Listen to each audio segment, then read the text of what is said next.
మిథున రాశి వారికి అనుకున్న కార్యక్రమాలలో పురోగతిని సాధించగలుగుతారు. వ్యాపారాలలో క్రయ విక్రయాలు అనుకూలంగా ఉంటాయి. సానుకూల మార్పులను పొందగలుగుతారు.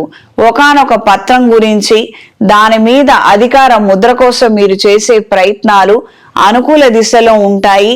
రాబోయే రోజుల్లో పనులు పూర్తి కాగలుగుతాయన్న ఆలోచనలు, ఆ నిమిత్తం వ్యవహారాలు కనిపిస్తాయి. ఒకానొక మంచి శుభవార్తని వినగలుగుతారు. సంతానానికి సంబంధించి కొన్ని ముఖ్యమైనటువంటి నిర్ణయాలను చేయగలుగుతారు. వాళ్ళని క్రీడా రంగంలో ప్రోత్సహించాలన్న ఆలోచనలు కలిగి ఉంటారు. అవి ప్రయోజనకరమైనటువంటి అంశాలకి దారి తీస్తుంది. సెల్ఫ్ ఎంప్లాయ్మెంట్ లో ఉన్న వారికి అనుకూలంగా ఉంటుంది. వ్యాపార విస్తరణ కోసం మిషనరీసు, ప్రభుత్వ సంబంధమైనటువంటి వ్యవహారాలు సానుకూల పడతాయి. ఈ రాశిలో జన్మించిన స్త్రీలకు వృత్తి, ఉద్యోగ, వ్యాపారాలలో సానుకూల మార్పులు ఏర్పడతాయి.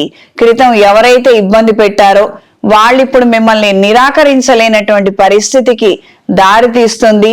ఇది కాస్తంత మానసిక ఆనందానికి ఊరట కలిగించే అంశంగా మారుతుంది. ప్రభుత్వ సంబంధమైనటువంటి వ్యవహారాలలో ఉన్నవారికి, మీడియేటర్లుగా ఉన్నవారికి, ఆయా టెండర్లు, లీజులు, లైసెన్సులు, ఇతర అంశాలతో మమేకమై ఉన్నవారికి కాలం అనుకూలంగా ఉంటుంది. మంచి ప్రయోజనాలను పొందగలుగుతారు.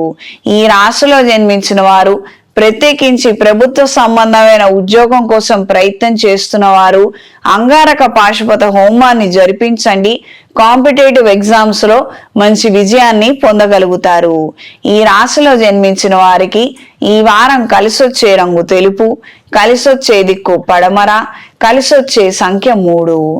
ఈ రాశిలో జన్మించిన వారు దుర్గాదేవి స్తోత్రాన్ని పఠించండి. ఎరుపు ఒత్తులతో అష్టమూలికా తైలంతో దీపారాధన చెయ్యండి. దుర్గా పాశుపత హోమాన్ని జరిపించండి.